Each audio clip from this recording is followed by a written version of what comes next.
Hey guys, James here, and I was just sitting here going through some of my older movie location shots and just kind of getting blown away by the size of this body of work. I've been to so many places over the years, probably in the thousands now, and I asked myself the question, if I was going to put my 100 favorite movie location shots, the ones that I am the happiest with, the ones that I am proudest of, if I was going to take the top 100 and rank them in order, what would that look like? Just kind of a fun curiosity thing. So that's what we're doing here, but I'm going to do it in a slightly different way. I thought it might be fun to do it video style and offer a commentary track to go along with each shot, just in terms of the story of how it was done. But also, hopefully, there'll be some useful information for those of you who actually do this hobby yourselves. Hopefully, there will be some information here that's of use to you. Before I get started, I just wanted to give an idea of my approach, just in terms of how do I judge what is a good shot and what isn't a good shot. Believe me, I've taken a lot that I have not been proud of at all, to the point where I've deleted them. But of course, there are others where I go back and look at it, like the ones that you're about to see here, and I'm just, I could not be happier with how that one turned out. I always say I kind of evaluate a movie location shot based on 4 factors. The first factor that's going to go into whether or not I think a shot is worthy of is going to be, of course, how much do I love the movie/series that it came from? So consider yourself warned. You're about to see a lot of Steven Spielberg, a lot of Star Wars, a lot of James Bond, and a lot of Breaking Bad. So if you enjoy those things as much as I do, hopefully this video won't put you to sleep. Secondly is how significant is this shot or location in the movie/series? Obviously, a shot where something really memorable happened is going to carry a lot more weight than some establishing shot that doesn't even have any characters in it. Next, of course, is how much of a challenge was it? I always say that I'm much more impressed when I see somebody go to the top of a mountain for one shot as opposed to run around Los Angeles and get 100. The ones that take a lot of effort are a lot more rewarding than the ones that don't. So any shot that was a challenge, any shot that required any kind of extra level of creativity or ingenuity to get it done, I appreciate the results of a shot like that. And fourth, and probably most importantly, is how good does my shot look, just in terms of accuracy. I'm always looking at image quality.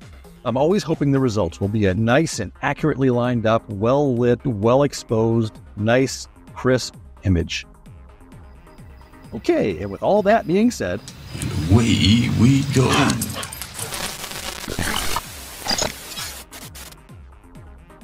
Starting off kind of cut and dry, not a whole lot to say about this one, Midnight Run. Oh my gosh, I love this movie so much. Some of these shots I'll have a lot more to say, so I'll just leave this one at that so we can keep things moving along here. This one was up in the Vancouver area, up in Canada. One of the things I try to do with a lot of these shots is try to match color grading if I can. And of course, with this shot from Deadpool 2, it's very, very blue and very muted, so I tried to get that. I might have got a little too overboard. There's a little bit of the red from the red brick wall still breaking through, but that's it. But yeah, I think this is a good example of what I try to accomplish when it comes to color sometimes.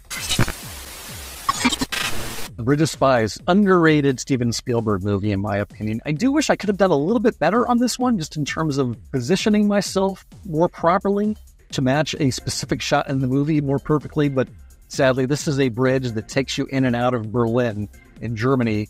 In order to get the proper shot, you got to run out in the middle of the street, set the camera up, and you don't have a lot of time to really get the perfect shot. So this was the best we could do. But I just love how picturesque this bridge is at night. The other cool thing about this is not just a movie location. This is the actual bridge where, in the story of Bridge of Spies, where the spies were being exchanged, this is where it happened in real life as well. This was the border between East and West Berlin during the Cold War, and this was where spies were often exchanged. As with a lot of other areas of life, it feels good to know that you're in an exclusive club. As is the case with this movie location hobby, some places are just really, really hard to get, or they are impossible to get because they just don't exist anymore. So I'm not going to lie, there are going to be a few shots that ended up in this collection because of the rarity factor. And this will be the first one of those. The Wonder Boy tree from The Natural. My buddy Chris Dabrowski and I went out to this place in 2015. Had to find it the old-fashioned way. There was no documentation whatsoever of how to find this place online. And we ended up calling City Hall and got in touch with a retired town historian who escorted us to this place personally. So we got to see the Roy Hobbs house, the Roy Hobbs barn, but most importantly, the Wonder Boy tree. And about 1 to 3 years after we were there to take these shots, this was all demolished. It was all leveled and plowed over so it could become farmland. So I know there are a lot of people doing the movie location thing these days, but you're not going to see a lot of shots of this tree out there. There's some interest and some mystery to this one. This is the Denny's from the final season of Breaking Bad, and what's always kind of confused me was they did use this exact location one season previous to this, in season 4, but it looked completely different. It was the famous box cutter episode when Walt and Jesse are sitting there wearing their Kenny Rogers t-shirts, talking about the trauma that they just experienced. And you can see that the restaurant had this really cheesy kind of retro 70s, early 80s look to it.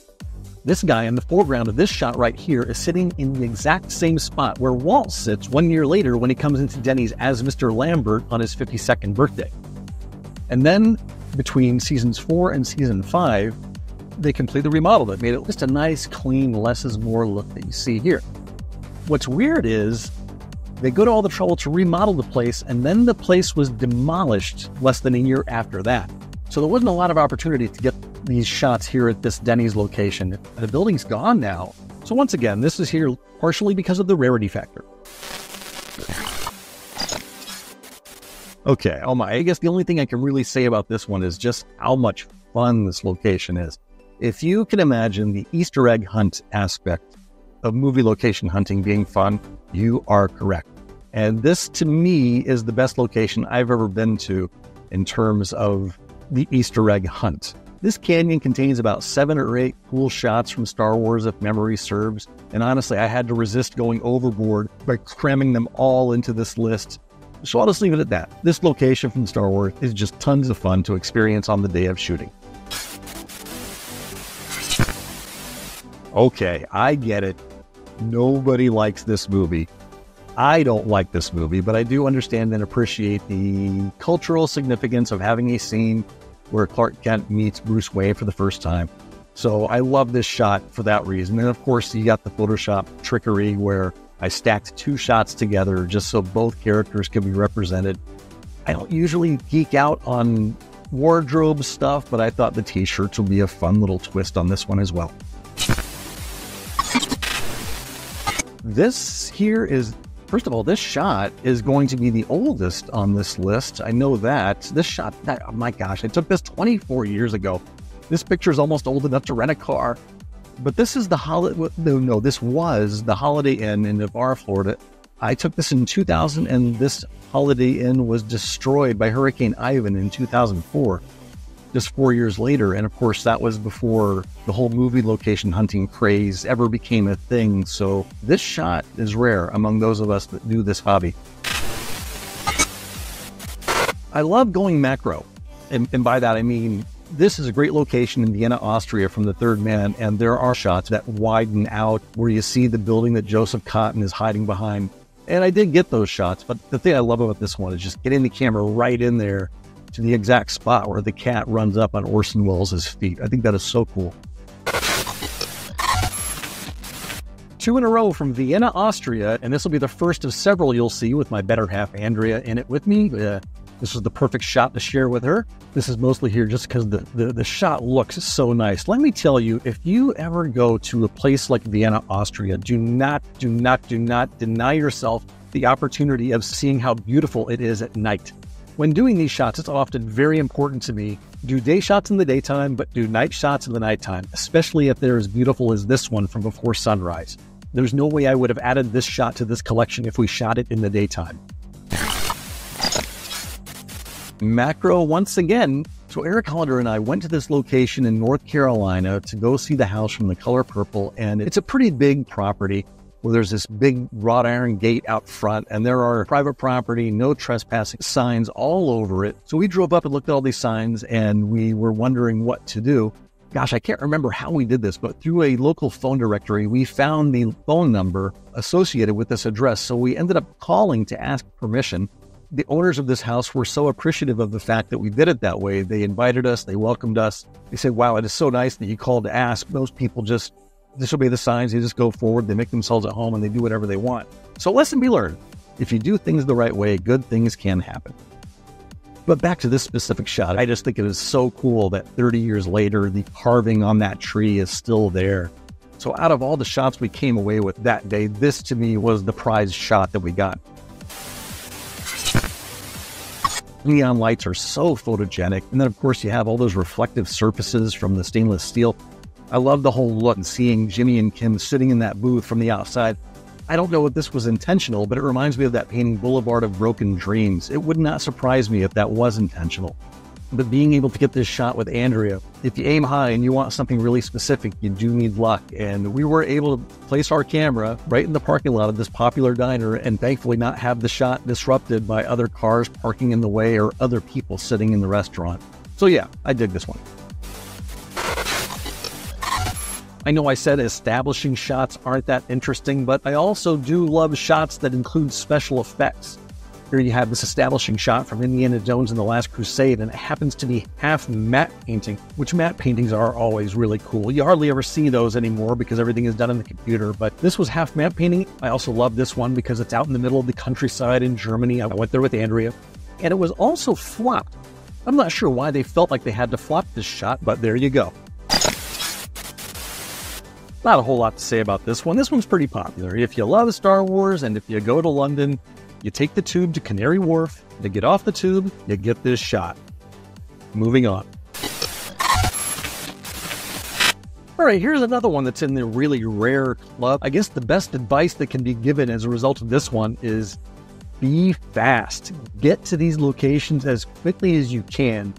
I went to this place, I think season 2 had just come out, so it was still pretty early in the game, but got permission to come check this place out, and when I got there, most of the cars were still in the exact place, so I was able to do some pretty good matching here. But then about a year later, I went there with Eric Hollander and his nephews and a bunch of their buddies, and all the cars were gone. So, if you can, be fast. Be fast. Okay. Now, here, this is next level on top of next level on top of next level. I'm so proud of the extra effort that went into this one. First of all, that's Julian Bonfiglio. He's a darling of a human being. He's the actual actor that plays the character of Sound Guy in Better Call Saul. But Julian graciously came out here this morning with us to help us with these shots. He came out to do this shoot with us. So not only were we able to get really accurate camera placement, I mean, if you look at those trees, our camera is pretty much exactly where it's supposed to be. But then just being able to take the shots that we did with Julian and then print them and then take a picture of that, just like in the show. Not a lot of opportunities to go next level with these location shots like this. So cool. Thank you, Julian. Vienna, Austria again. More James Bond. The sniper was a woman.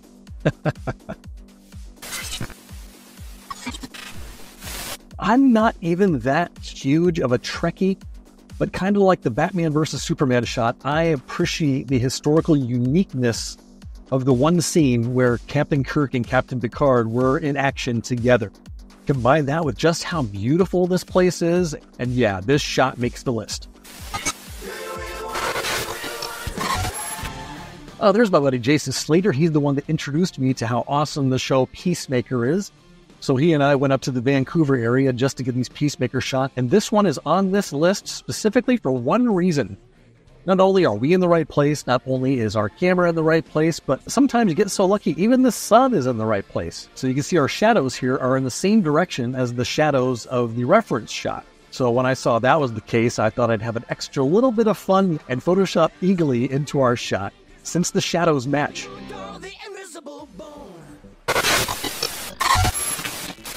Depending on how technical you want to be, I know some people probably would not even consider this a movie location. This is in the quote-unquote inspired by category, kind of like the Awani was used to inspire the look of the hotel in The Shining. Cast and crew of Guardians of the Galaxy never came to this location and shot, but the location they created in the computer was this place. You can tell. I mean, it's the resemblance is unmistakable, so I don't know, this shot's just fun to me. Andrea looks so beautiful, giving me that Gamora chop to the midsection. Okay, not gonna lie, sometimes I'm a dork. I come to Eiffel Tower and this is the shot that I think to get. Oh, my God! Oh! When it comes to James Bond films, Casino Royale is about as good as you're gonna get. I was so happy to come to this location. I could do without all the snow we ended up with, but still, pretty cool. Pretty cool. This was a nice moment in that Breaking Bad movie, El Camino. I'm proud of this one mostly because of the accuracy of the camera placement, but also the extra points of, once again, get there fast. If you look in the background, even that blue trash can, that well-manicured rub, the gray Suzuki Samurai in the exact same spot. Oh, now I know I say get there fast, but in this case it doesn't necessarily mean if you didn't get there fast that your opportunity at these little bonus landmarks is gone. I went there again with Andrea last year, and wouldn't you know it, look at that. Boom. The Samurai is there, the blue bin is there. So get ye to Skinny Pete's house and get this shot. There's been a strange struggle and a lot of talk about this one for a lot of years since this happened. So the production of Stranger Things had actually leased this entire wing of this mall, and it was being blocked off by security for a few years while they were still renting it. But from what I understand, it's still blocked off, so a lot of people have tried to get into this wing of this mall and failed. This was another one when I was with Eric and his nephews and all their friends, and we may have decided to not respect the wall that was keeping us out of this place. We did eventually get kicked out, but hey, look at this shot. It was worth it. Oh no. Okay. Oh boy. Oh, James. Okay, so went to this location in Death Valley. I had the idea, what if I leap into mid-air and kind of put myself, as far as the camera is concerned, in the same place as the Tusken Raiders sitting on that bantha. So basically, I'd be sitting on an invisible bantha. That was my idea. So I did a running start, and I leap as high as I can off of this ledge, and let's just say, like the high diving board at the swimming pool, it's a lot higher from the top than it looks from the bottom. And the second I left the ground, I knew I had made a mistake. As a matter of fact, if you look at my face here, you can tell I already know this was a bad idea. My second mistake was trying to stick the landing. So in my mind, I'm thinking, hey, this is sand, nice and soft. Sadly, Death Valley only gets 1/2 an inch of rain per year. So the sand is solid as rock. There was no give whatsoever. So I ended up twisting my ankle pretty badly, and I was walking with a bad limp for about 3 days after this. But at this point, you know what they say. Pain is temporary, but film is forever. There is so much for me to love about this one. Well, this is from the very celebrated episode of Better Call Saul called Bagman. And I will start by saying, for those of us that look for these movie locations and these series locations, it's usually because somebody made the information available online and you just Google it and you find it and you just go. You're kind of riding the coattails of somebody else's research by just taking an address that somebody else made available for you. In the case of anything that's related to Breaking Bad or Better Call Saul, it's all thanks to a guy named Mark Valdez. If you ever want to find a location from either of these shows, just do a Google search, Mark Valdez Breaking Bad. You will find his weblog that will tell you anything you want to know about finding any one of these places. And that's how I was able to find most of these places, except when it comes to Bagman. I happened to be in Albuquerque at just the right time, so I was able to find all the Bagman stuff before he had a chance to. And of course, just being able to know that you were the one that was able to make the discovery does make it a little more rewarding. Once again, just in terms of just the little tiny detail that I'm looking for in order to try to get absolute precision when it comes to shooting these location shots sometimes. I've adopted a line from another movie called The Patriot, where Mel Gibson teaches his kids how to shoot guns. Aim small, miss small. What did I tell you fellas about shooting? Aim small, miss small. Aim small, miss small. For the aim small, in the case of this shot, if you look at this yucca shrub that's kind of nestled between the gaps in this rock formation, I was able to use that to not only get the right angle, but the right distance. If you move too close, it gets too big in there. If you move too far, it opens it up too much. It's such a picturesque shot. Oh, piss Gloria. There is so much that I'm disappointed about when it comes to this shot. So long before I started traveling the way that I do and started hunting down movie locations the way I do, this was a dream of mine since I was a kid. I was so enamored with this place from a very early age. It was just something about this fortress on top of this Swiss mountain that really just captured my imagination. And I thought, wow, I would love to go there. And here I was, finally with the opportunity to go there. I went there with Andrea, and although I was so happy to be there, there's a lot to be disappointed about with this shot. First of all, they were in the middle of a pretty heavy remodel. They were doing some construction work, so you had the ugly yellow crane right in the middle blocking it. And then, of course, it was very cloudy, so you couldn't see those beautiful mountains in the background. If it wasn't for those things, this shot might be top 10, but sadly, it's not. Who knows? Maybe I get the chance to go there again someday and do an improved version. There's Eric. Oh, my brother for life, Eric Hollander. Finally, a shot of the two of us together. This is another one that's in the rarity category. This is from the very popular Breaking Bad episode, Grilled. We were there in 2013, and then I saw a couple of fellow fans named Billy Dickey and Adam Ramirez went there about a year later, and it was mostly destroyed. And then not too long after that, news came out that it was completely destroyed. So this is another one that not a lot of people had a chance to see. These steps from the Joker have become so famous. This location is maybe one of the top 10 most popular movie locations that people visit now. After this movie came out, fans flocked to this place to the point where I was seeing all these videos on Instagram where locals were getting sick of it. I saw this one where people just started firing gunshots into the air just to try to make the place more scary and hopefully keep tourists away a little bit more. I mean, look at this. Oh my gosh. So from what I understand, getting a nice clean shot here can be really tricky just because these steps are so crowded all the time. I was fortunate to get there before the movie even came out, so I had a pretty easy time there. The other thing about this shot now is not only are tourists flocking to this place, but people that are prone to tagging are flocking to this place. I guess they're thinking to themselves, that's cool. I would love to see my tag on Instagram. So these steps are completely bedeviled with all kinds of graffiti now. But since I got there before all this happened, I was able to get there while the steps were still nice and clean and looked really close to the way they look in the movie. If you want to go get this shot, I would say go really early on a Saturday or Sunday morning before there's a lot of people out and about. But I would also say don't go alone. Make sure you have a nice group of people so there can always be somebody watching your back. This is the South Bronx. It doesn't have the best reputation for being a friendly neighborhood, especially now that they're getting sick of all these tourists coming here.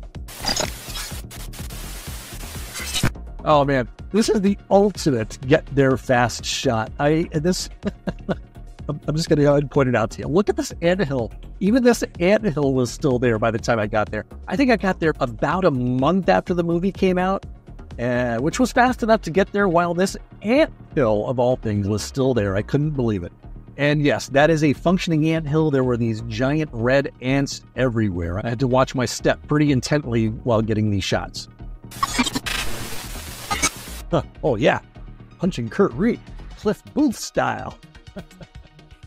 And of course, Kirk gets to take a turn punching me as well. I think Kirk has a much better looking punch than I do. I guess I don't make a very convincing tough guy.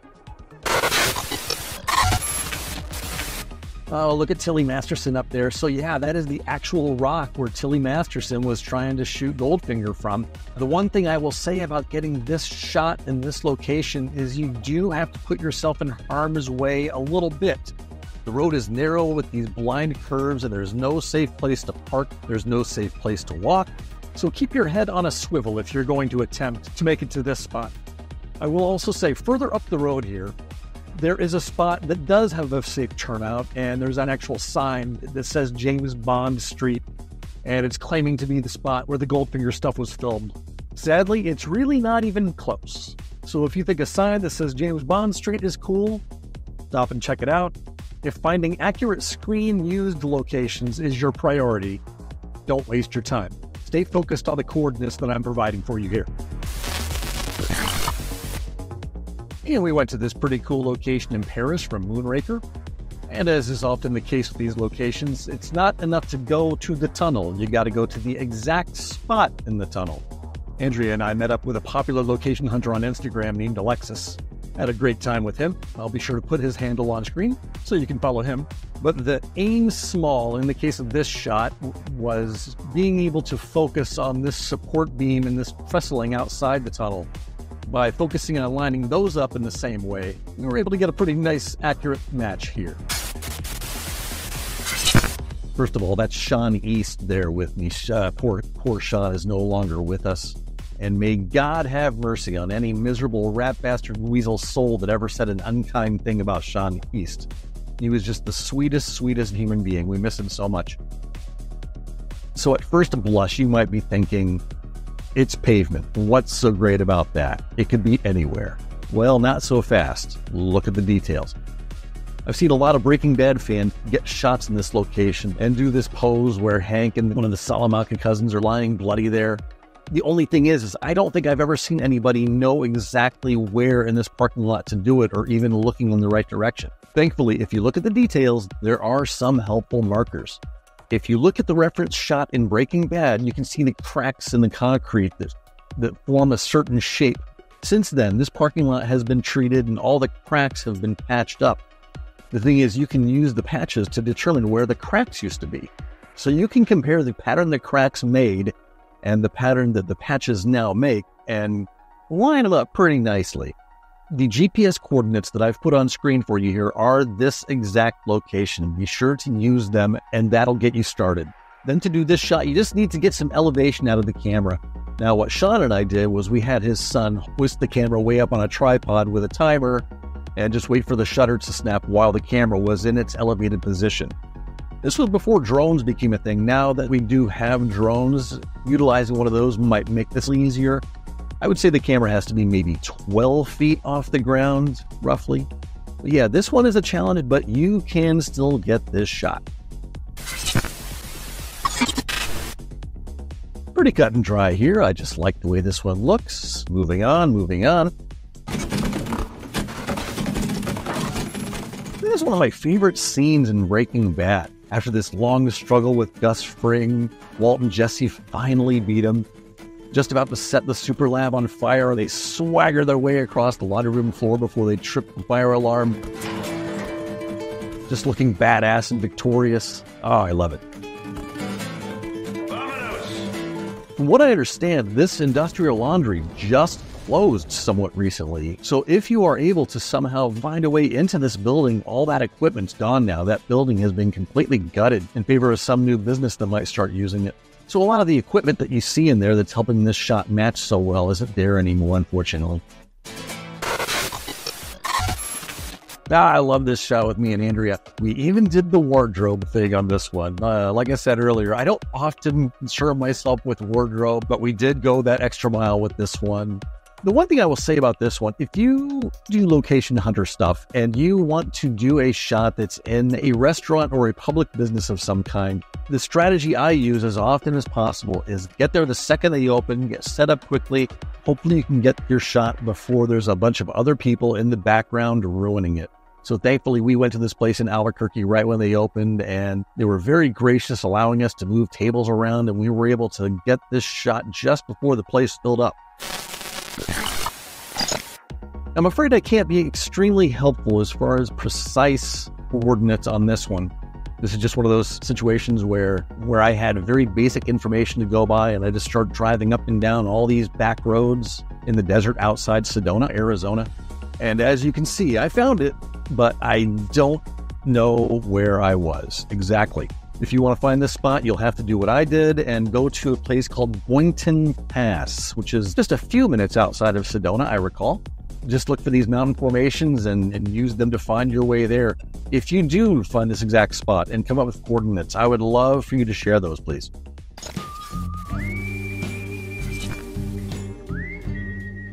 Okay, I've seen the videos. I know what she does. You all know exactly what I'm talking about. If you've ever been one of those people that's chimed in with the comment of, I don't know why you would buy such a famous house if all the fans annoy you, stuff, you really need to do a little research and know what you're talking about before you go online and make yourself look like a fool. They didn't buy a famous house. The house was theirs before it became famous. And they have every right to protect it as ferociously as they want. They don't owe Breaking Bad fans a thing. It's because of a few bad apples that decided it would be cool to try and throw a pizza on the roof, and now the owners come out swinging. So now the internet has all these videos of the crazy Breaking Bad lady. And now, on top of that, we have this added dynamic of the fact that she's become part of the attraction and part of the experience, and we have people who go there specifically with the intention to provoke her, hoping to get some kind of clickbait video out of it, which is classless, tacky stuff. Since these videos exist, that is the only side of the owners of this house that people get to see, so they think that's who they are. Let me tell you, that's not who they are. I and several other Breaking Bad fans actually have a pretty nice relationship with these people, and you may be surprised to find out they can be quite friendly. As a matter of fact, she helped me take this shot. By the way, this was about 3 months into COVID. Look at my hair, holy moly. So there's Mark Valdez. He's the one I was telling you before about the blog with all the Breaking Bad locations. He's the Gandalf. He's the Obi-Wan of all Breaking Bad locations. There have been a couple of times where he and I have been in town at the same time, and we get excited about being able to go do a little bit of hunting together. This one's my favorite, and I got to give a tip of the cap to Andrea for her great reflexes on the camera. This is City Hall in Albuquerque. This is a functioning government building. And there I am hurling a backpack at the wall as hard as I can. And I definitely did not like the idea of having to do it more than once. So thank you, Andrea, for getting this shot perfectly on the first try. So there actually was a time when I was doing this stuff before social media existed. So as far as I knew, I was the only one who was doing this. Well, me and Eric Hollander, because he and I did a lot of our location hunting together back in those days. But since there was no social media, I had no way of knowing if anybody else was doing this. Then the first discovery I ever made of somebody else who did movie location hunting was through YouTube and a guy named Hervé Adia. He doesn't do it anymore, but his videos are still amazing. You gotta check them out. I still watch them regularly. And one of the first videos I ever watched from him was on Superman location, which was one of my favorite movies when I was a kid. And the one that struck me the most was the Kent Farm in Smallville from the beginning of the movie. And the first thing I thought when I saw that was the quality of the barn. I thought, oh my gosh, look at how dilapidated this barn is. And since it was in Canada, I thought, yeah, this thing is not going to survive very many more Canadian winters. I better get there quick before it's gone. So going to these Canadian locations for Superman became a pretty quick priority for me. Here we are over 10 years later, and I still see people posting pictures from here, and the barn is still standing. My fear of the Canadian winters taking it out eventually still exists, so I don't know how much longer you have, but as far as I know, it is still there. The Abbey Road shot from Better Call Saul. If you look at the yellow line in the road, you can see the camera position's a little off, but considering this is a well-traveled road right next to downtown Albuquerque, so you have to shoot right in the middle of the street, we got our strides synced up pretty nicely. I'm not complaining. And back we go to Tuco and Tio's Ramshackle. This time it's an interior as opposed to an exterior. I don't love all those details that are matching up there, like all the dirt on the door, the spackle marks on that overhanging wall. Like I said in the previous segment about this location, this is all gone now. If for some reason you are compelled to come see this location, the concrete foundation is still there. The footprint of this building and the accompanying building are both there. So just seeing how those match up might be able to provide some kind of cool experience for you. Just make sure you don't go by the mark that somebody left on Google Maps. Somebody actually put a mark for Tuco's house on Google Maps, which is kind of cool. The only thing is whoever did it got it wrong. Don't trust it. Trust the coordinates I'm giving you. There are 2 buildings there, and the pin that is on Google Maps is for the other one. Just make sure you go to the building that is further away from the road of the 2. So I really had to earn this one, and I think the information I give you on this one is going to be exclusive information. Now, the fact that this scene was shot in Lake James, North Carolina, that information's out there, but there's nothing about where exactly in Lake James to go to. And if you see Lake James, I mean, you just have all these tentacles that go in every which direction. It could have been anywhere. I did some Google Earthing and tried to sync what few visuals what I was seeing in Google Earth and try to come up with the best guess. And I just headed out in the direction of where I thought I was supposed to be and hoped for the best. It was during the height of COVID and it was off season, so every place was closed. And I ended up having to park in one location and hike over an hour across pretty treacherous land to get to the place that I thought was the best possibility and not even really know if I was right until I would get there. And as you can see here, I guessed right. So you can use these coordinates with confidence. But what I would recommend for you, just to make this a lot easier, is go there during the summertime and rent a boat. You know, a lot of places you could rent those platform pontoon boats for like $12 an hour. They're dirt cheap, but you'll get there much more quickly than I did, and you might even get an even better looking shot since you'd be on the water, whereas I was on the land. Okay, not a real location. This is right on the Universal backlot, so it's kind of cheating, but dang it, that mansion is so iconic. Love this shot. Pretty simple here. I added this one strictly for the reason that I just enjoyed the opportunity to use the fisheye lens for a location shot. Really had no idea what kind of results I could expect by doing this, but it turns out the distortion of my fisheye lens is pretty much exactly the same as the lens they used. You know, they did not shoot through an actual peephole to get their shot. So yeah, the distortion pretty much matches. Got totally lucky there. The door of this house doesn't even have a peephole. It's just a regular door with a glass window. I just parked my camera looking out toward the street. I'm assuming that's what they did as well. So yeah, this shot justified my ownership of a lens I hardly ever use. So the owners of the Edward Scissorhands house were among the few who actually embraced the fans of the movie. So much so they turned the house basically into a museum. Just look at the attention to detail here. You got the wallpaper, you got that cookie jar looking thing. Look, even this box of cigarettes, which if you look carefully at the movie itself, is evident there. If you look at the wood grain in the cabinets, you can tell they're the same. I'm not sure if this is still possible. I did recently hear rumors that these owners who were allowing this to happen were trying to sell the house now. So this might not be an opportunity that's still out there, but of course, there are a lot of great exterior shots to get of the house and other key spots in the neighborhood as well. And here's shot number 2 at the Breaking Bad house.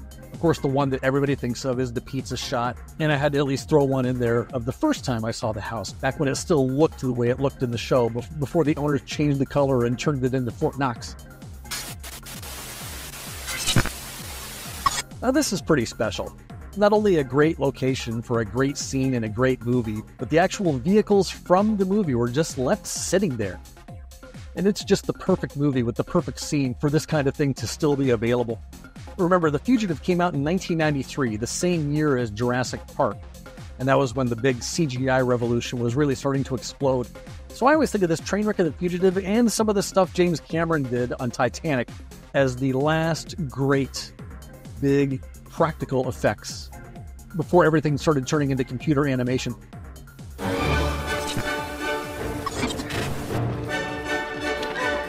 still have lock! Anybody? Everybody's lost but me. I think this one pretty much speaks for itself, don't you?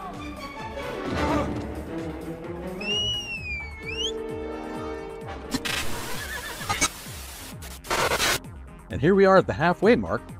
I think I got to give a shout out to a woman named Donna K. Holmberger, our dear friend DK.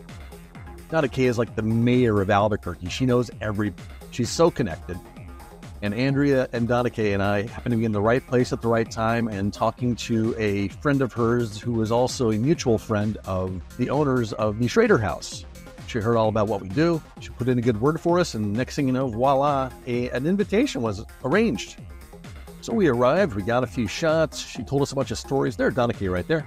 It was amazing how everything all looked the same. Like if you even look at a lot of the items on the shelves there, they actually used a lot of the interior design of the family who lives here. Aside from all the purple they added, of course. We actually did see a little bit of evidence of purple paint peeking through here and there after they painted over the purple. They did miss a couple spots. This was a really, really good day. I think we'll be seeing one more shot from here out in the garage later. This is a little bit of a different kind of location shot.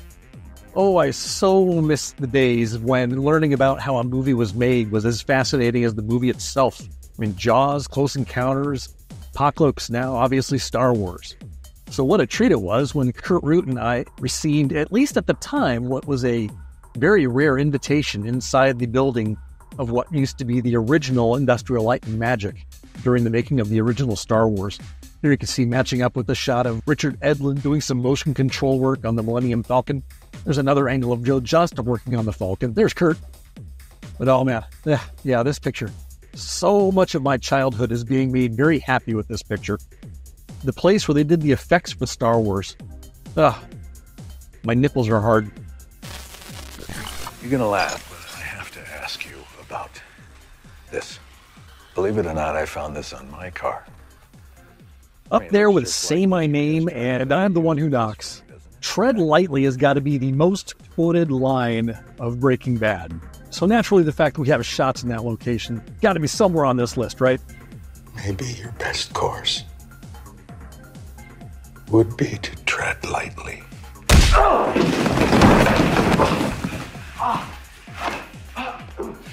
So cool, so cool. What fun. I guess I always have an added appreciation for any shot that breaks the mold of just the camera being at eye level and getting right in front of the camera like 8 feet away. The fact that this one is looking up and I as the subject am a couple of stories away from the camera. I don't know. I dig it. Stand By Me treehouse. Look at how unchanged those branches are after all these years. So cool that it still looks so similar. At the time I took this one, this tree was on a vacant lot, but I believe it's on private property now. Not sure how doable this shot is anymore. I do know if you go attempt to get this shot, at least you won't come away empty-handed, because right down below is the entire town where the story of Stand By Me begins and ends. So there are still plenty of great quality shots to get within walking distance of this spot, even if you can't get to this one. We will not go quietly into the night. We're going to survive. Today, we celebrate our Independence Day. This is at Wendover Field, right on the Utah-Nevada border.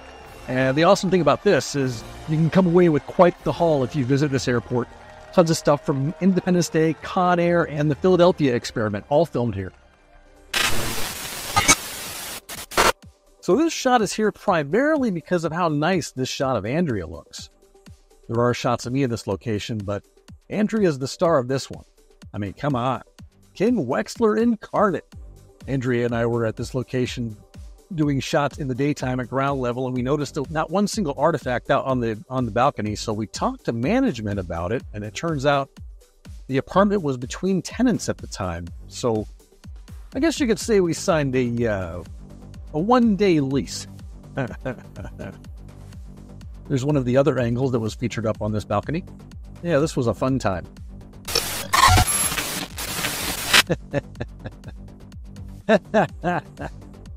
I was such a 12-year-old sometimes. Fort Hanneberg in Berlin, Germany. This is an actual park. I believe it's only open one day a week, but it is open to the public on that one day. You can reserve special arrangements in order to have a little extra time to see the Inglourious Basterds stuff, and it's definitely worth it. There's fun. Okay, there's Andrea. There's me and Andrea. There's me posing as all the bastards.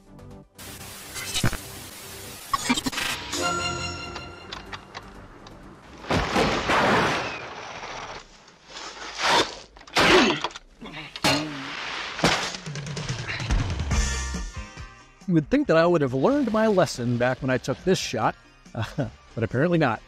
I guess the good thing about this one is it's not quite as high, and there is a nice soft cushion of snow on the bottom. But leaving that alone, it is 14 years later. I am 14 years older, and I was concerned about rolling my ankle. We tried this 3 times, and this was my favorite of the 3. Thank you again, Andrea, for the cat-like reflexes on the camera.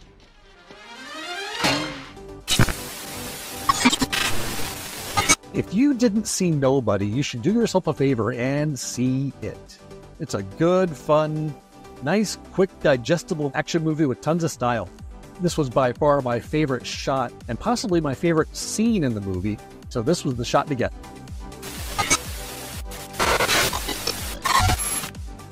So while I was watching this movie in the theater, this scene not only had me in stitches, but it had me sitting there saying, wherever this place is, I gotta find it. A couple things I will say about this is, first of all, those round rocks are real, and I did find those in that location. I guess one thing that we all agree on, whether it be of a scientific bent or pretty much any major religion in history, we all agree that all this was underwater once upon a time. So yeah, Even though this is the high desert of Southern California, there are plenty of rocks that clearly spent a lot of time underwater by the fact that they are smooth and round right up there in this immediate spot. So putting those rocks there was pretty cool. The one thing I will say about this is you will not be able to make it to this place without the proper vehicle. In order to get to this place, you have to drive through about 4 miles of very soft sand. And even in my Land Rover, which has that off-road suspension, so I'm able to get a few extra inches of clearance with the touch of a button, even I spent a lot of that 4 miles thinking I might have made a mistake. That sand is very soft and very deep. So unless you have something like a Jeep Rubicon or even a Land Rover like I do, go to this place with extreme caution. Don't you do it! Don't you! I got nowhere else to go! I got nowhere else to go! Yeah. Okay. I'm just gonna let Mayo whine here. I got nothing. Another one from Fort Hannaberg. I had to go with this one just because it really showcases how cool the location looks. Plus, gotta love knowing you're sitting right where Brad Pitt's sitting, right?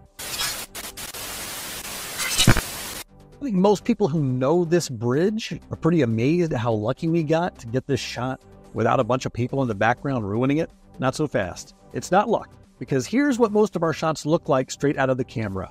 Yuck. That's terrible. This is the perfect shot to showcase one of my little tricks if I do get a shot that's filled with pedestrians and tourists, and I want to get rid of them. There are 2 things you need. The first thing is a tripod. The second thing is time. So what I will do, if I'm able to, is I will park the camera on a tripod and take a whole bunch of shots over time and then stack those shots together and erase people as I'm able to, based on the fact that these people are moving around. So between the ability to do that and the fact that this shot's from a great movie, it's picturesque, yeah, this is a favorite. Rogers Hornsby was my manager, and he called me a talking pile of piss. And did I cry? No! And you know why? No. Because there's no crying in baseball. There's no crying in baseball! So this is one of those scenes in movie history that everybody just kind of knows by osmosis, whether they've seen the movie or not. I'm sure this world has a lot of people who say the words, "There's no crying in baseball," and they don't even know that it's from a movie. This scene and that line just kind of became that big of a thing. So when visiting the stadium from A League of Their Own, there's only one shot to get in my book. This stadium is a really cool place to visit. All the Rockford Peaches signage from the movie are still there. They've really tried to keep that retro feel intact. Now, one thing that has changed is the seating in the dugout in this shot. They remodeled a little bit so they could add more seats to the stadium, which means the new seats had to be added up front, which means the dugout had to be removed and replaced by a newer dugout that is closer to the field. So a lot of that stuff was unmatchable for this shot, but what is still matchable are those beams in the background. Now, if you use the strategy of aim small, miss small, you can light all that up. If you position the camera just right, you can make that match, which is what I tried to do here. If you move even 1 foot in any direction, you start to see all that fall apart. So once again, look at the details, aim small, miss small. The one scene from Inglourious Basterds that Quentin Tarantino shot outside of Germany. Such a great scene, and this is a great looking shot. I don't know, for some reason the fact that I'm outside the window in this shot just makes this one a special one for me. Plus Andrea looks so good. Oh yeah, here we go. This is my tribe right here. Oh my gosh. Oh my gosh. Oh my gosh. Whoa. You ugly. Jake, Jason, Kirk, God bless you guys. I think the biggest knowledge bomb I'm going to drop in this entire video is right here. I first went to this place 8 years ago, and when I started sharing the pictures, I was surprised no one ever asked me where this was. There's no documentation of this location. I think I even remember Mark Valdez saying he didn't know where this place was. But I found it and got the shots, and like I said, nobody ever showed any interest in trying to find it. I know it's not from filming, it was for promotion, but to me this is about as iconic an image as you can get when it comes to Breaking Bad. So to me this is a prize spot. The thing that will probably surprise you as a Breaking Bad fan, if you have ever come to Albuquerque and done Breaking Bad locations, is you've probably been within a 30-second drive of this place. That is provided you went to the first cook site. That's how close this place is to the first cook site. All you got to do after you're done at the first cook site is just keep on going a little further down the road, past a couple houses, and look to your left, and voila, there you go. Now, Bryan Cranston and Aaron Paul were never present for these shots. This is all Photoshop. They just took the location shot as a place shot and just Photoshopped stuff into it. I'm assuming this was one of the shots that the scouting department came back with when they were scouting this location for possible shooting, and then the production just made these shots available to the marketing department. That's just a guess, but it makes sense to me. But what I get a kick out of with this series of promotional shots is you can see how Photoshopped they are. That big bush in the background is pretty dang big. And yet here in this one particular shot, you can see it's so small, Jesse Pinkman can step on it. I get a kick out of that. But yeah, if you're going to be coming to Albuquerque and doing Breaking Bad stuff, and you do go out to Tajali for the cook site, don't overlook this opportunity either. It's seriously a 30-second drive away. So many of the really great shots end up becoming the great shots, mostly because of lucky timing. Andrea and I went to this place for breakfast in December of 22. Got there as soon as they opened, of course. Asked to be seated in the Inglourious Bastards room so we can get some shots in there. Got a few, but to me, this was the really, really good one that I wanted. As always, you got to absolutely love when you get to a location and it's so unchanged like this one, right down to the wood grain. So then after we were done shooting and our server brought our breakfast to us, he informed us how lucky we were because they were 1 week away from closing for about 1.5 years to remodel. He didn't get into specifics as to what exactly they would be doing, but I'm thinking if they were planning on closing for 1.5 years, the way the place looks would probably end up looking a lot different. So this might be another one of those ones where we were able to be among the last to do this. As of the time of my making this video, it's May of 2024, so we're about exactly 1 month away from the 1.5 year mark. Hopefully that means they'll be opening soon, and I'm just dying of curiosity as to what the place will look like.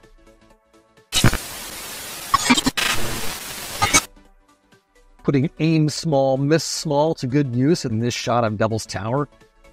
One of those majestic moments where Spielberg just took a few seconds to stop and admire how beautiful Devil's Tower is. This boulder field area of Devil's Tower has that Easter egg quality to it that I love so well. Finding that exact rock that Dreyfus is standing on was pretty exciting. Wolverines! Oh, Red Dawn. Now I tell you, Aardvark isn't the first or second or even third or fourth or fifth most important character in Red Dawn, but by golly, he got the most badass moment of the entire movie when me and my buddies as kids were running around the neighborhood wearing camo with headbands. It was this line we were always imitating. Wolverines! Now, the execution of this shot is quite challenging. The camera is pretty far away. This clip is a lot higher and further away than it looks. Now, I was by myself the day I took these shots, so I had to use what's called an intervalometer to get these shots without somebody there to take them for me. So what I did with the intervalometer was I just timed it for a 15-minute delay, trusting that I would be able to find my way up to this ledge within 15 minutes, which I did. Now, I was able to get a 2-for-1 bonus. If you remember, there is an accompanying shot of Patrick Swayze in the same scene. And what I realized while I was there was the Aardvark shot and the Patrick Swayze shot had the camera in the exact same spot. So what I did with my camera was I zoomed out so I could see both of those spots in one frame. They are close enough to each other to where you can do that. So I was able to later crop in on each one individually without losing a bunch of quality. Wolverines!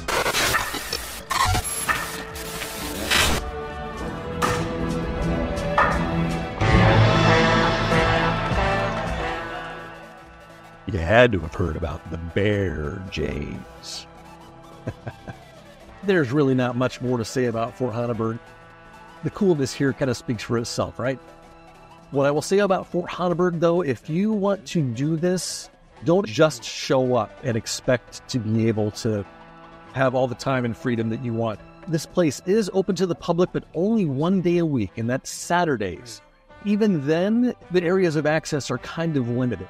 If you want to do Inglourious Basterds stuff, it is a chaperoned experience that you have to pay extra for and make reservations for, so just keep that in mind.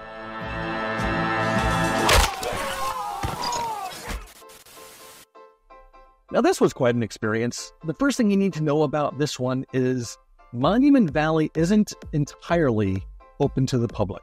Part of it is private property, owned by the Native American families that have lived there for generations. This section of Monument Valley, where they filmed Back to the Future 3, is private property, and if you go there without permission, you are trespassing. So being aware of that, Andrea and I went through all the most proper channels that we could think of. We hired one of the licensed tour guides who worked in Monument Valley to escort us in. He took us there with complete confidence, and yet we ended up getting kicked out anyway. Thankfully, we did come away with all the shots that were most important to us before this happened, but it did happen, and it's just something to be aware of if you set out to do this shot or other shots from Back to the Future 3. I love this shot specifically so much because that exact rock that I'm pointing to in the shot is visible in the reference shot. So that's a really good marker to identify the hill that they dug the fake cave into where Marty hid the DeLorean. There's a wider shot of Andrea with the hill that opens up and shows a little bit more. If you do want to find this spot, whether you go about it the right way or the wrong way, the coordinates that I put on screen will take you right exactly to this rock. You actually can see the rock on Google Earth. And then this other area right next to it that looks a little less natural than what is surrounding it. That was where they filmed the 1955 movie theater scene. So you can see the occasional vegetation here and there. The reason why that area is different is because they completely plowed it all up to shoot the scene. So if you go to this location, you can see all the vegetation where the theater was is a bit brighter green than everything else in the area because it's all 30 years younger than what's growing around it. Saw this quote by Walt Whitman. It said, "Be curious, not judgmental." I like that. What's not to love about Ted Lasso, right? We all love Ted Lasso, and for me, this is the best scene the entire show had. This scene had it all. So even though Ted Lasso had a whole bunch of scenes that take place at this pub, the dart scene was the one to get a shot of.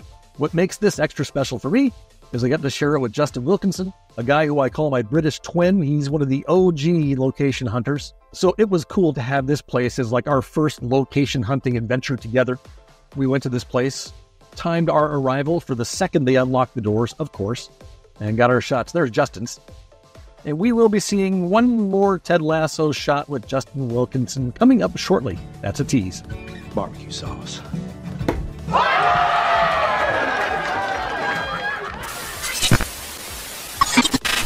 Okay, top 25. Hopefully we're getting close to the A-game stuff here pretty soon. This is a really popular one.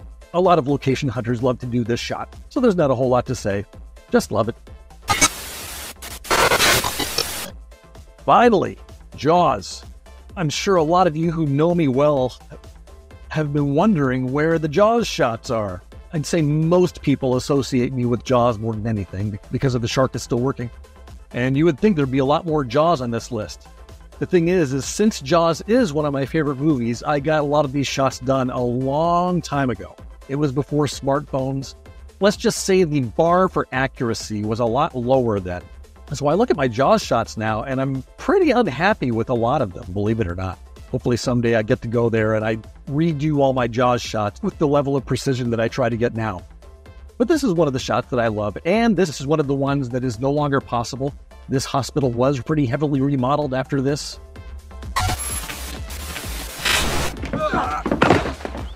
If you were to take a poll, I would think that most people will tell you the best Coen Brothers movie is The Big Lebowski.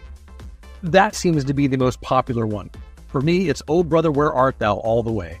And my absolute favorite scene in Oh Brother, Where Art Thou is this one. And stay out of the Woolworth.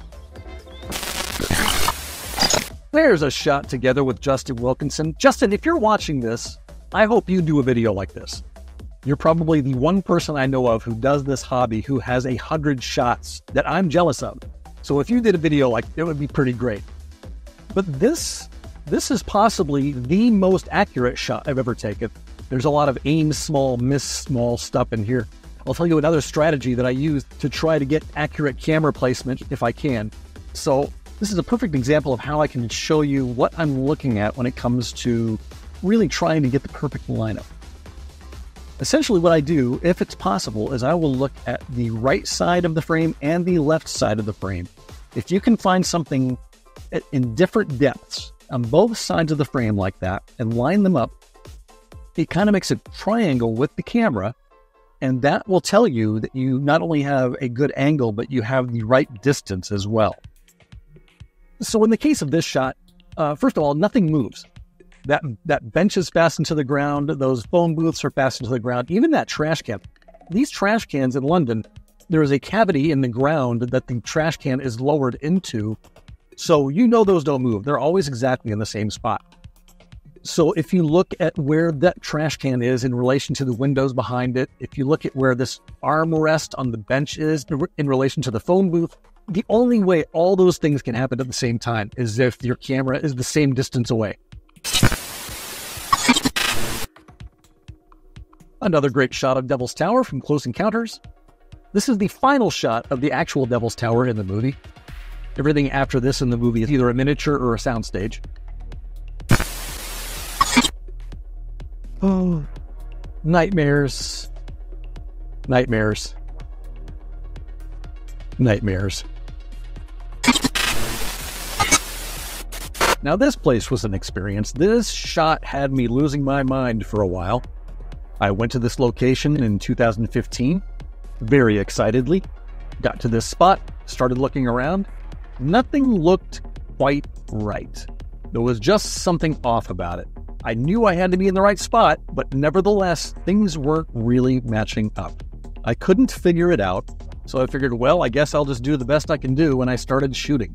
I took the shots back, and with the ability to look at them full size on my computer, it suddenly dawned on me, I'll bet this shot was flopped. Now, even if I was right, it was hard for me to know for sure by looking at my shots, because since I was trying to make them work unflopped, that means I was standing in the wrong place and looking in the wrong direction. Thankfully, my hotel wasn't too far away, and I was able to plan on going back to this place again a second time the next day. I went back prepared with my screenshot from the movie reversed, and wouldn't you know it, it fit like a glove. So then I took the shot that I took the second day and then flopped it to match the way it really looks in the movie. Hence the reverse print on my t-shirt here. Now I'm going to really emphasize this. Here we are in 2024, and movie location hunting just gets easier and easier because more and more information keeps on emerging. The fact that this shot was flopped is pretty well documented at this point, yet I still see some people post it this way. If you find yourself in the Redwood Forest going to do the Return of the Jedi stuff, be sure that you have your reference shot for this one reversed, and you'll get a nice matching shot much more easily than I did. Anyway, yeah, I had to go to this place twice to get the shot I wanted, but it was worth it. And back to another Jaws shot. Our heroes set out to sea. I love this moment in the movie so much. And here's that other Star Wars shot from Golden Canyon. Like I said, there are about 6 or 7 cool-looking shots from Star Wars shot in this canyon at Death Valley, but I didn't want to overdo it, so there'd be more room for other stuff. This, to me, is the most interesting of all those shots. This has always been a very popular shot among Jaws fans, but the thing is, this shot stopped being gettable somewhere around 2010. At some point in that area, the Hooper Rock just disappeared, and it's been a big mystery. Or did it? At the time of this recording, it's May of 2024, and I've been talking to another location hunter named Billy Dickey, who's going to be going to Martha's Vineyard soon. He and I have been putting our heads together and doing a little forensic investigation, cross-referencing all these different images taken over the years. And I think we have a very strong theory as to where that rock is. It's still in the area, just not quite where it used to be. Hopefully at some point there will be some new information circulating as to where the rock is once Billy gets there in person and checks it out. Okay, we have an update from Billy. Billy happens to be on the island as we speak. He shot this footage today. He happens to be on the island with another person who enjoys this hobby named Mary Arnold. So they went out to Aquina to see if our theory was correct, and lo and behold, it is. This is the Hooper Rock right here. It seems some jackass tried to steal the joy of future Jaws fans by ruining the Hooper Rock shot for them. So when you're on your way into Aquina, there's this circle here, and there is a row of rocks lining the side of the road. And the Hooper Rock used to be the last one. So there was plenty of room around it, and it was pretty recognizable as the Hooper Rock. Now, somebody with a lot of effort, mind you, has moved the rock so it's crammed in between these other rocks, and even sitting upside down to make it worse. So the days of getting a quality Hooper Rock shot are over until somebody who is just as committed decides to try and move it back to its original spot and position. Wow, the Close Encounters shots really are piling up here. Close Encounters is one of the most prominent movies in the background of my life. I watch it at least once a year. I go to Devil's Tower every year. I just love it. But when I think of Close Encounters, one of the first things I think of is, to this day, no movie has traumatized me as badly as when Barry's toys all came to life. Seeing that as a 5-year-old really freaked me out, and that feeling is still kind of under my skin now, believe it or not.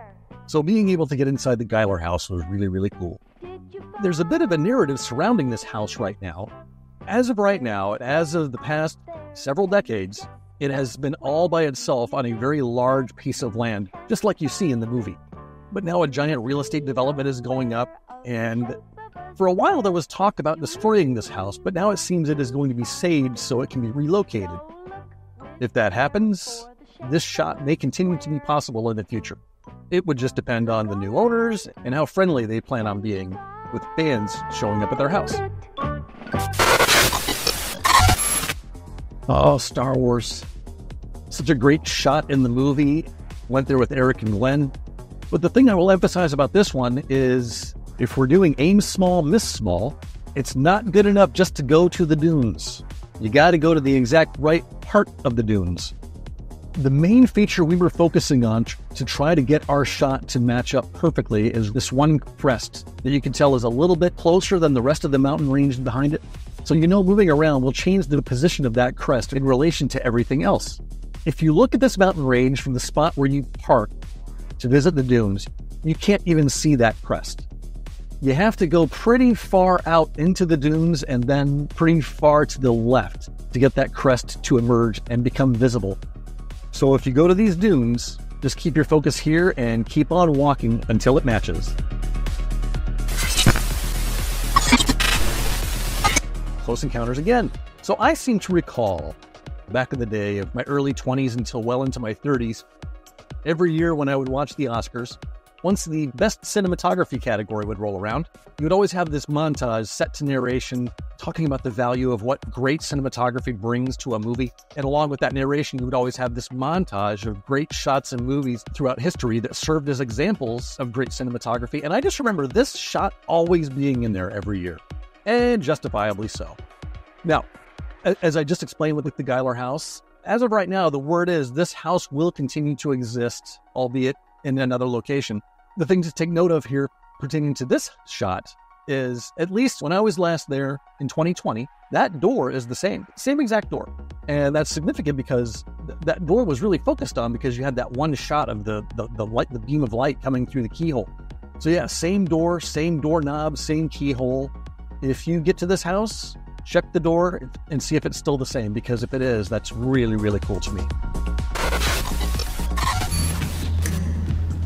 I have come here to chew bubblegum and kick ass, and I'm all out of bubblegum. Oh yeah, drop that mic, Rowdy Roddy Piper. Hope you're resting in peace, sir. Being able to get inside this building was one of the more exciting moments in all of my movie location hunting quests. I got to share this one with Kirk.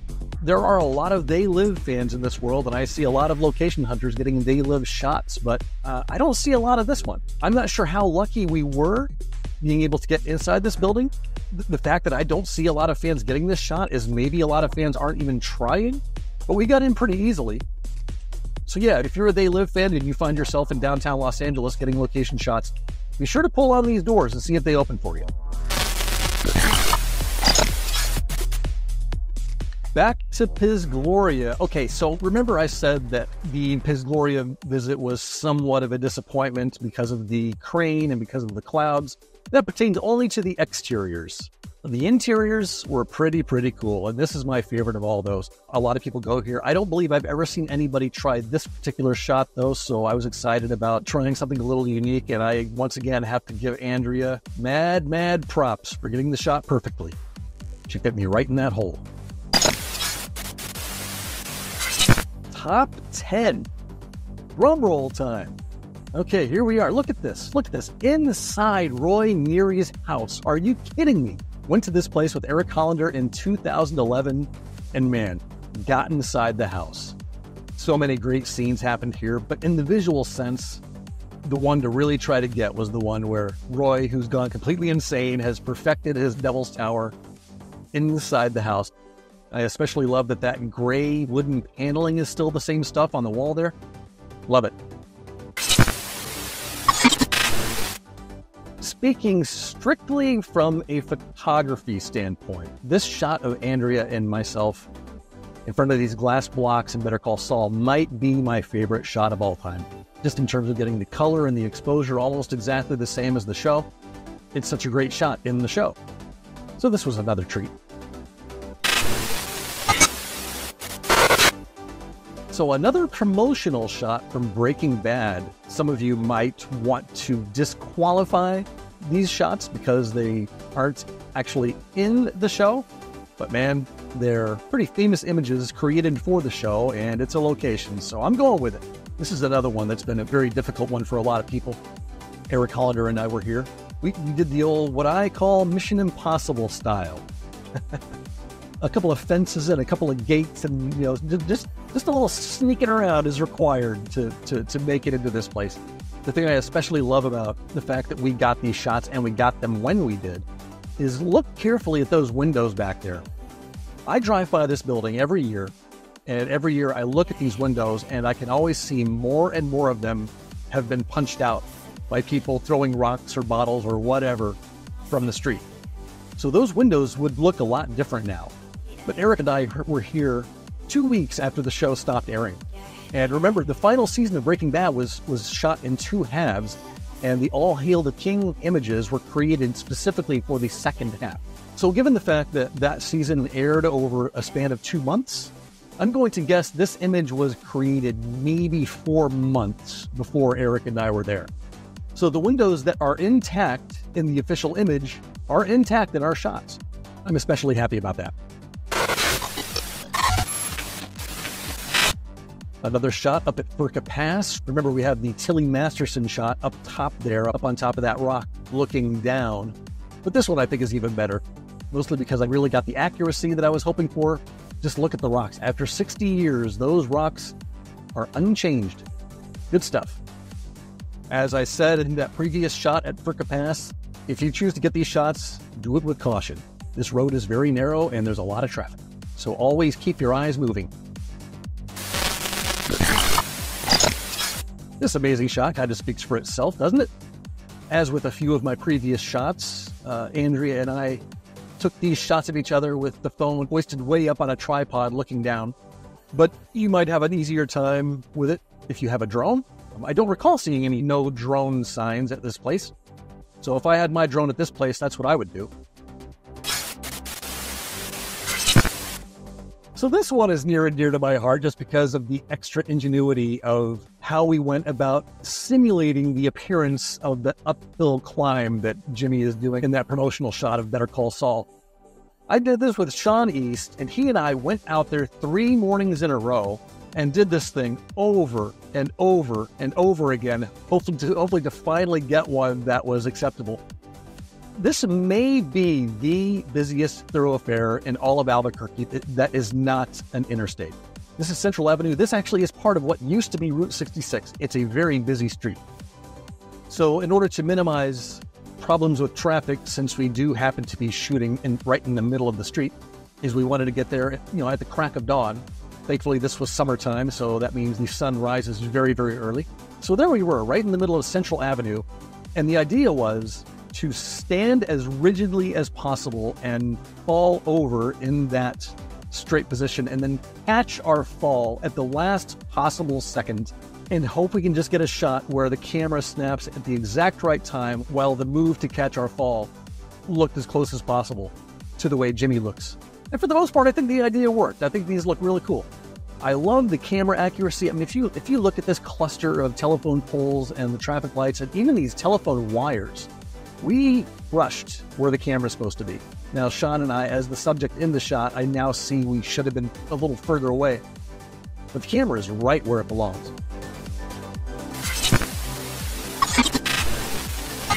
It never occurred to me when I was putting these shots together just how many of my shots are actually promotional shots and not literal shots from the movie itself.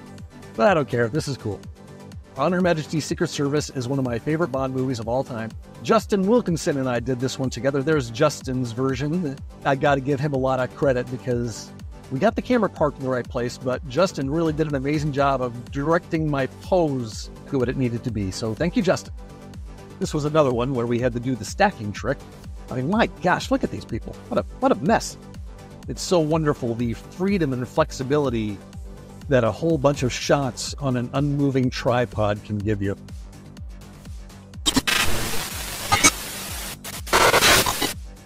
This has got to be a record. This has got to be a record. There are so many people doing this hobby in so many different locations around the world. But as far as distance between camera and subject, this has got to be a record. It was about a 4-minute walk from the camera for me to get into position for this shot. That's about a quarter of a mile. So this one is on the list and ranks as highly as it does just out of sheer ambition in order to get a shot like this and get it looking right. I did an entire YouTube video dedicated to walking you through exactly how I did this shot. I'll see if there's a way to link that here.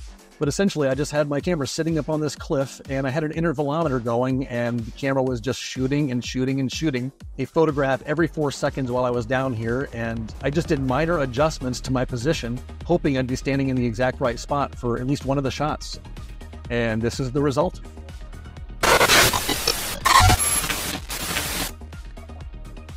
Number 2. Okay, so remember at the beginning of the video, I told you about the 4 different areas of criterion I look at in terms of what all goes into my thought process of how to evaluate a shot.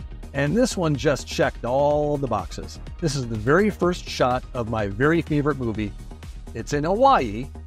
Now, the version you're seeing here is actually a redo. I've been to this place to get this shot 2 different times. I got the shot about 8 years previous to this one you're looking at when I was here with Kurt Root. And I always hated the way the mountain looked in my original one, just because the shape wasn't quite right. You obviously know it's the right mountain, but the shape wasn't quite right. The location of this mountain has always been very, very well known, but I don't think I have ever seen any really detailed information as to exactly where to go to shoot the mountain from to make it look as identical in the movie as possible. So the first time I went there, I was just going and using my eyes and hoping to find my way to the right spot. Here's what made it deceiving. You have this main road that runs along the perimeter of Kauai. So you get to the spot where this mountain is, and since the camera is looking up, the natural logical instinct is to get closer to the mountain because, you know, the closer you get, the more the mountain is looming over you. But getting closer to the mountain is the wrong move. You actually have to get further away in order for the shape of the mountain to really match up. You don't have to move very far in any direction in order to see the shape of the mountain start to change. If you go to Kauai and you want to get this shot, trust the coordinates I'm giving you here. The coordinates are to the exact spot where I am standing. So yeah, for the longest time, the previous shot we just looked at from Raiders of the Lost Ark, I always thought of that as number 1. Like I said, that was the very first shot from my very favorite movie, and it just looks so cool. Everybody knows it. I always thought of that as number 1. But then it occurred to me, this shot, which is the final shot from one of the most celebrated TV shows of all time, has to be number 1 just because of how rare it is. Eric Hollander and I are the only people that I've ever seen get shots in this location, and we're the only ones who ever will get shots in this location. And this location was only featured in the final 2 episodes of Breaking Bad. And then Eric and I were there 2 weeks after the show ended. About 8 months after this, it was all gone. So this place only existed as a Breaking Bad location for less than a year, and then it wasn't there anymore. So knowing you have a shot that's that significant of a moment in a show that's that celebrated, it's cool knowing that you've done something that is that exclusive. Now, full disclosure on this, the shot in Breaking Bad of the camera going up into the air before the credits roll, that technically was not here. That was in a soundstage. This building where this location was what's called a Quonset, and the camera could only get so high. So they had to recreate this location on the soundstage just for this one final shot. But we are unmistakably in the location that is being portrayed on screen, as evidenced by these very distinct cracks in the concrete here that the art department made sure to duplicate. So that's it. 100 shots. So yeah, it's a nice collection to show for all the miles. Let's see, 24 years of my life, 25 states, 3 Canadian provinces, and 10 different countries represented here. I know this video was kind of long, but I hope it wasn't too long. I hope talking about 100 shots in 80 minutes is a pretty nice pace. Can't wait to get out there and add to this collection as always. All right, so that's enough out of me. Get back to your real life. Gillette out.